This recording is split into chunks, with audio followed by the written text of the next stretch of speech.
सो आज हम रिव्यू करने वाले हैं नए 2024 के नए KTM Duke 200 की।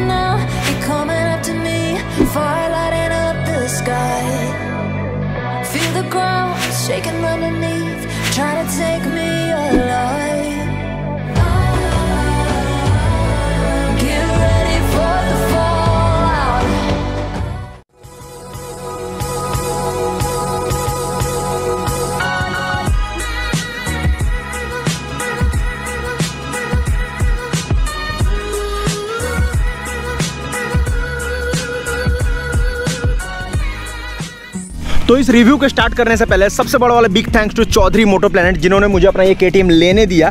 और ये वही चौधरी मोटो प्लैनेट है जो पहले बजाज का डीलरशिप हुआ करता था। आज वो मल्टी ब्रांड डीलर बन चुके हैं। उनके पास KTM, Yamaha, TVS, Bajaj, hero सभी का गाड़ी आपको मिलेंगी वहाँ, और वो भी जो मेन डीलर है उनसे कम रेट में। हाँ जी हाँ, आप अगर मेरा नाम लेके जाओगे वहाँ पे तो आपको भारी भरकम अच्छा वाला डिस्काउंट मिलेगा। इवन आप हर गाड़ी का टेस्ट राइड ले सकते हो। सो चौधरी मोटो प्लैनेट का फोन नंबर और लोकेशन आपको डिस्क्रिप्शन में मिल जाएगा अगर आप हावड़ा कोलकाता का आजू बाजू रहते हो। सो भैया सबसे पहले चौधरी मोटो प्लैनेट में आकर प्राइस कंपैरिजन कर लो अपने जो भी डीलर्स है, उसके बाद आप गाड़ी खरीदने जाओ। इस गाड़ी का टेक्निकल बात करने से पहले हम लोग बात करेंगे गाड़ी का इसका आउटलुक के ऊपर, इसका गाड़ी का बाहर के ऊपर कि गाड़ी में क्या लुक दिया गया, और कुछ दो तीन चीज़ है जो मुझे एकदम अच्छा नहीं लगा, और शायद वो टेक्निकली भी सबसे बड़ा फ्लॉ है इस गाड़ी के अंदर। तो चलो वो सारी चीज़ों के ऊपर बात करते हैं। तो और गाड़ी के लुक के ऊपर जो पहला आपका जो ध्यान जाएगा ना, तो मेन चीज़ आप देखोगे कि ये एकदम डीटो 390 या फिर 250 जैसा इसको बनाया गया। मतलब ये 200 किसी भी एंगल से नहीं लग रहा है। दो तीन चीज़ है वहाँ से आप इसको 200 आप कह सकते हो। एक तो आपको कंसोल ये पुराना वाला ही मिलता है, इसमें वो नया वाला कंसोल नहीं दिया गया। ऑब्वियस सा बात है ना, अगर उसमें भी वो बड़ा वाला मेन TFT कंसोल दे दिया जाता तो ये मतलब आपको 250 या 390 ही लगता। यामाहा जैसा गलती KTM ने यहाँ पे एकदम नहीं करा है। ये उनका R15 और R1 दोनों सेम दिखता है। सो यहाँ पे वो चीज़ नहीं करा गया। इवन आप यहाँ पे ध्यान दोगे तो बहुत ज़्यादा इसको ओपन कर दिया है, इसके फ्रेम को, इस जगह को। बट ये ओपन करने के कारण ना एक मुझे सबसे बड़ा डाउन साइड इस गाड़ी का दिखा कि आप यहाँ पे आओगे, एक तो देखो पहले चेन आपका ये ओपन रहता था हमेशा से। इन लोगों ने क्या करा है कि यहाँ भी चेन ओपन कर दिया। अब ये मुझे सबसे बड़ा इसका डाउन साइड लगा। उसका मैं रीज़न बताता हूँ कि मैं अगर मान लो यहाँ पे पैंट ऐसे रख रहा हूँ, और इनकेस ये तो खैर जीन्स है, अगर किसी का बड़ा पैंट हुआ ना तो यहाँ घुसने का चांसेस बहुत बढ़ जाता है। अब पता नहीं ये चीज़ आपको छोटा लगेगा या जिन इंजीनियर्स ने बनाया उनको छोटा लगा, बट मेरे को एक एक्चुअली बहुत बड़ा मेजर ये इशू दिख रहा है। अगर इनकेस अगर बड़े पैंट के साथ लाइक बहुत लोग होते हैं ना जो कुर्ता पजामा पहनते हैं, जो पंजाबी वाले जो पैंट पहनते हैं, तो उसमें बहुत हाई चांसेस है कि इसमें आके फंस सकता है। तो ये एक बहुत बड़ा टेक्निकल इशू है। सो अब ये पता नहीं मुझे कि ये KTM इसको खुद सुधारने वाला है या कोई आफ्टर मार्केट एक्सेसरी निकलेगा जिससे यहाँ ढका जा सके। अब नहीं पता ये ऐसा क्यों है, और अभी तक किसी का क्या इसमें पैर वैर फंसा, पैर इन द सेंस की पैंट वैंट फंसा है कि नहीं ये मुझे नहीं पता।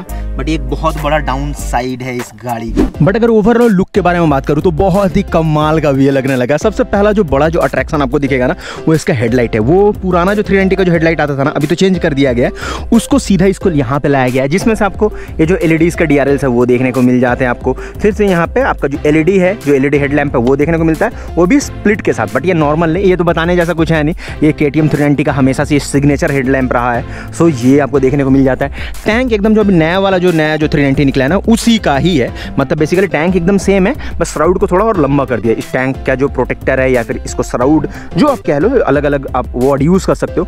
सो इसको काफ़ी लंबा करा गया है। यहाँ पे आप जैसे कि आप देख ही सकते हो जो फ्रेम है, फ्रेम को इसे बाहर कर दिया गया। इवन आप अगर पीछे की तरफ आओगे तो वही सेम आपको इसका जो फेमस जो आपको टेल लैम्प है LED वाला वो मिलता है, और सेम वो इंडिकेटर, इसमें कोई चेंजेस नहीं है। सेम आपका मतलब आपका ट्रायम्फ है, ट्रायम्फ में आता है, सेम आपका आता है, डोमिनार्स में आता है। सो काफ़ी अच्छा है, बजट फ्रेंडली है। ये आपको 520 रुपये में मिल जाता है। KTM का लोगे तो 850, और अगर बजाज डोमिनार बोल के लोगे तो आपको ये 550 में मिल जाता है। 570-80 समथिंग ऐसे में मिलता है। वही अगर आप पीछे की तरफ आओगे तो आप यहाँ पे आप देखोगे कि जवां दिलों का धड़कन, मतलब नए लड़कों को बहुत ज़्यादा ये चीज़ पसंद होता है कि टेल टाइडी। सो यहाँ पे टेल टाइडी है, बट क्योंकि अभी ये टेल टाइडी है तो पानी उठ सकता है ना, तो यहाँ पे एक बड़ा सा टायर हगर दिया गया है जो कि इस टायर के साथ पूरा मैच करता है। मतलब पानी ऊपर आने का भाई साहब कोई चांस नहीं है। सो काफ़ी सही है। ऊपर से बहुत ही मजबूत एक फ्रेम के साथ ये दिया गया, जिसे आप पकड़ के आप उठा भी सकते हो। ये नॉर्मल नहीं है। नॉर्मल देखो गाड़ी में एकदम छोटा सा एक पतला सा दिया जाता है, बट यहाँ पे वैसा कुछ नहीं है। बहुत सही है ये चीज़। वहीं पर अगर कंसोल की तरफ आऊँ जो कि गाड़ी का मेन चीज़ है, सो आपको सेम वो ओल्ड वाला कंसोल देखने को मिलता है जो पहले आपका आता था 200 में जैसा आता था ना, वही है। इसको चेंज नहीं करा गया। सो यहाँ पे आपको बहुत कुछ देखने को मिल जाता है। पहला बात तो टाइम ट्रिप 1 मिल जाता है, मतलब आपने कितने टाइम में आपने कितना किलोमीटर करा, सो वो चीज़ आपको मिल जाता है। इवन आप यहाँ पे फ्यूल रेंज मिलता है, मतलब आपके टैंक में जितना तेल है, जो ये जो टैंक है आपका 13.4 यानी 13.5 लीटर का आप कह सकते हो, ये 13.5 लीटर के अंदर आपको कितना आपको रेंज ये दिखा देता है गाड़ी, मतलब उतना दूर आप जा सकते हो, आपको कैलकुलेट नहीं करना है तो वो मिलता है। इवन यहाँ पे ABS का मिल जाता है, तो अभी ABS फेलियर इसलिए दिखाया जा रहा है क्योंकि इसका जो आपका फ्यूज़ है ना, फ्यूज़ लगाया नहीं गया इसलिए, तो ऐसा कोई टेक्निकल इशू इसमें है नहीं। फिर आप यहाँ पे देखोगे तो आपको लो फ्यूल का लेवल यहाँ पे दिखा देता है। यहाँ पे आप देखोगे गियर शिफ्टिंग इंडिकेटर, आपका RPM मीटर यहाँ पे दिखाता है, और भी सारे इन्फोज यहाँ पे दिखाता है। ये इंजन हीटिंग का ये दिखाता है, ये बड़ा अच्छा है क्योंकि KTM का ये सदा का है, मतलब जब से धरती है, जब से KTM है, तब से KTM का इंजन का ओवर हीट होना ये बनता है भैया, बहुत ओवर हीट होती है। मेरा जो डोमिनार है सेम इंजन है, सो वो भी बहुत ओवर हीट होता है। सो यहाँ पे बहुत अच्छा चीज़ दिया गया कि यहाँ पे ऑलरेडी एक ये दे दिया गया, आपका टेम्परेचर गेज दे दिया गया। इवन आपका फ्यूल इंडिकेटर भी यहाँ पे देखने को मिलता है, और यहाँ पे आपको प्यारा सा एक छोटू सा घड़ी देखने को मिलता है। वही अगर आप यहाँ पे ध्यान दोगे तो यहाँ पे आपको न्यूट्रल देखने को मिलता है, यहाँ पे आपको हाई बीम का मिलता है, यहाँ पे आपको इंडिकेटर का मिलता है। अगर मैं इंडिकेटर का दबाऊँ सो इंडिकेटर यहाँ पे ब्लिंक करता है, फिर और ABS का, फिर आपका इंजन मेल फंक्शन का सारा चीज़, ये स्टार्टर मोटर का सभी चीज़ का आपको यहाँ पे देखने को मिल जाता है, एक छोटू से एक डायल के अंदर, एक छोटू से आपका कंसोल के अंदर। इसी कंसोल के अंदर में एक चीज़ है जो मुझे पर्सनली एकदम अच्छा नहीं लगा। देखो पहला चीज़ तो कंसोल का है, ये खत्म हो गया, आपने ओल्ड दिया है, समझ में आता है क्योंकि दोनों गाड़ी को मैच नहीं करना चाहते हो 250 और 300 को, ठीक है, मतलब 390 को। बट यहाँ पे अगर आप वहीं पे स्विच वाले हिस्से को आप देखोगे ना भाई, बहुत ही चीप सा प्लास्टिक वाला फील देता है, ये उतना खास लगता नहीं है। मतलब इससे फार बेटर आप देख लोगे ना, जो नए वाले पल्सर जो N150 N160 जो आ रहा है, इसका इससे फार बेटर है। तो पता नहीं बजाज ने क्या करा, क्योंकि इसको बनाता बजाज ही है, ये सपने में मत रहना कि KTM बनाता है, ये पूरा बजाज बनाता है। बट इसमें एक और चीज़ है जिसने और मेरा ध्यान खींचा है और जो मुझे पसंद नहीं आया, कि इसमें एक डेडिकेटेड हजार्ड फ्लैशर नहीं दिया गया। हाँ जी, जो 4 इंडिकेटर वाला जो स्विच है ना, इसमें नहीं दिया गया। अभी लगभग सारी गाड़ियों में है, इवन आपका हीरो का जो एक्सट्रीम 125 है उसमें है। 2.5 लाख के गाड़ी के लिए एक हजार्ड फ्लैशर नहीं, अब आपको आफ्टर मार्केट लगवाना पड़ेगा। देखो आफ्टर मार्केट लगवाना बड़ा बात नहीं है, आपको मिल जाता है लगभग 300 400 500 रुपये में मिल जाता है। बट मुद्दा है कि अगर मैं इतना पैसा इसमें डाल रहा हूँ तो छोटा छोटा जो टेक्निकल जो चीज़ है ना, बहुत ही छोटा चीज़ है, वो एटलीस्ट ये गाड़ी में होना चाहिए था। बट पता नहीं क्यों KTM ने वो नहीं दिया है, सो आई मीन बजाज ने वो नहीं दिया, आई डोंट नो। बट वहीं पे जो सबसे बेस्ट बात पे है जो KTM का है कि दुनिया में कोई ये नहीं दे सकता, ये तो श्योर है कि 125 200 250 390 सीसी की गाड़ियों में ऐसा लुक दुनिया में KTM के अलावा कोई नहीं बनाता है। पहला तो लाइट वेट के ऊपर ध्यान छोड़ दो, अगर आपको व्हील में दिखाऊं तो व्हील आपको सेम वही मिलता है जो डोमिनार में देखने को मिलता है, जो 400 सीसी वाले डोमिनार में, भारी भरकम डोमिनार में 17 इंचेस का आपको अलॉय मिलता है आगे पीछे। सामने में आपको जो टायर मिलता है 110/70 का, मतलब 110/70 डायमीटर्स के। वहीं पे आप पीछे में आओगे तो आपको मिलता है 150/60 का, मतलब सेम डोमिनार वाला आपको टायर देखने को मिलता है। सो काफी बड़ा व्हील प्रोफाइल है इस गाड़ी का। वहीं पे आप रियर फुट पेक्स पे आओगे तो ये आपको फ्लोटिंग वाले देखने को मिल जाता है। फ्लोटिंग इसे क्यों कहते हैं? क्योंकि लेजिट यहाँ पे देखो इसका कोई गार्ड वार्ड नहीं होता, ये यहाँ से सिर्फ यहीं पे इसका कॉन्टैक्ट है, तो यहाँ से फ्लोट हो रहा होता है, तो इसीलिए इसको फ्लोटिंग वाले कहते हैं। ऊपर से आप अगर यहाँ पे पैर रखोगे तो आपका जो पैर है इधर घुसेगा, तो उसको रोकने के लिए देखो क्या खूबसूरत सा एक कार्बन फाइबर टाइप का, मतलब कार्बन फाइबर वो वाला कार्बन फाइबर नहीं, कार्बन और फाइबर का मिक्सचर करके, मतलब ये जिस क्वालिटी का आता है ना, जिस मटेरियल का बेसिकली, सो उसका इसे बनाया गया। तो ये काफी लचीला है, आप जल्दी टूटेगा नहीं, जल्दी गाड़ी टूटता नहीं है, और आपका पैर भी सेफ रहेगा अंदर जाने से। उसी व्हील के खूबसूरती को 4 चांद लगाते हुए इसमें जो ब्रेकिंग सिस्टम भी यूज करा गया है काफी टॉप नॉच। तो सामने आप देखोगे ये 300 mm का आपको डिस्क ब्रेक देखने को मिलता है, ये सेम वही है आपका जो डोमिनार में। बट इसमें एक चीज काफी अच्छा है कि इसके ये जो ब्रेक कैलिपर्स है ना, ये 4 पिस्टन वाले आते हैं, यानी कि ये नॉर्मल जो डोमिनार का जो ब्रेक है ना,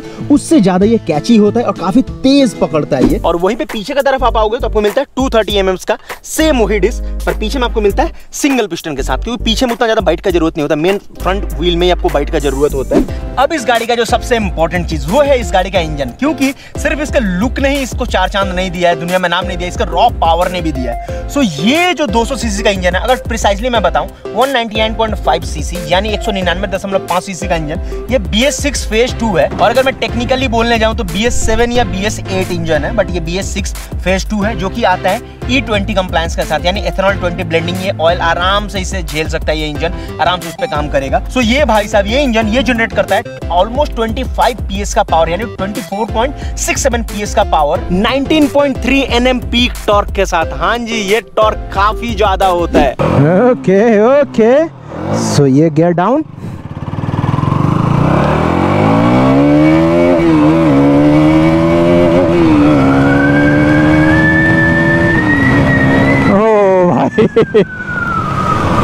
इसमें वो ड्यूक वाला पूरा पावर है।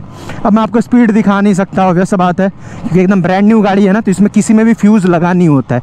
ये गाड़ी उतरा है और सीधे मेरे पास है, तो ये हमेशा जितने भी फ्यूज़ है हर चीज़ आपका सब चेक करके दिया जाता है जब कोई डिलीवरी लेता है, तो तभी आपको दिखेगा। तो पता है एक बात, ये गाड़ी इतना पावर देने के बावजूद भी 34 का माइलेज जनरेट कर देती है। हाँ जी 34 का, वैसा आप अगर इसे धीरे धीरे चलाओगे तो उससे काफ़ी ज़्यादा भी माइलेज ये गाड़ी दे सकती है। अब ये तो भैया आपके चलाने के ऊपर डिपेंड करता है, बट अगर इसके मैं सीट हाइट के बारे में बताऊं तो ये आपको देखने को मिलता है, क्योंकि वो कंफर्ट का एक बहुत ही इंपॉर्टेंट चीज़ है, क्योंकि एंड ऑफ द डे आपका पैर आ रहा है कि नहीं उसके ऊपर ही आप इसका पावर, इसके पिकअप, इसके स्पीड को आप संभाल पाओगे, क्योंकि रोकना है गाड़ी को।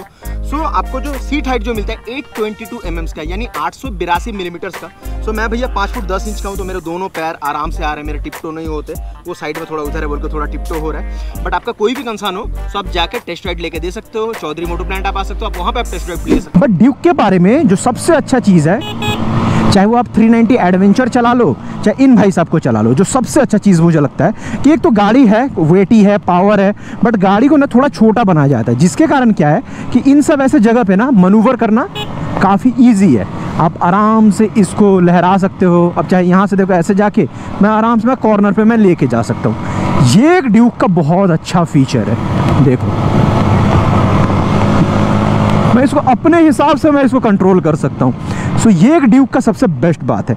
ऊपर से ड्यूक में एक और चीज़ है जो प्रैक्टिकलिटी के हिसाब से, इसका जो मिरर है, मिरर में हाथ एकदम नहीं आता है, मतलब आप पूरा मिरर यूज़ कर पाओगे क्योंकि इसको बहुत अच्छे जगह प्लेस करा गया है। मतलब इसके जगह ही देखो वो दूसरे गाड़ियों का भी, इवन हमारे डोमिनार का भी, जो मेरे पास डोमिनार है उसका मिरर इतने अच्छे से प्लेस नहीं करा गया है, उसमें थोड़ा मेरा हाथ आता है। बट इसमें देखो पूरा मैं लेन देख सकता हूँ, तीनों लेन मैं देख सकता हूँ। इवन ये सेम केस इसके साथ भी है। सो ये बड़ा अच्छा चीज़ है।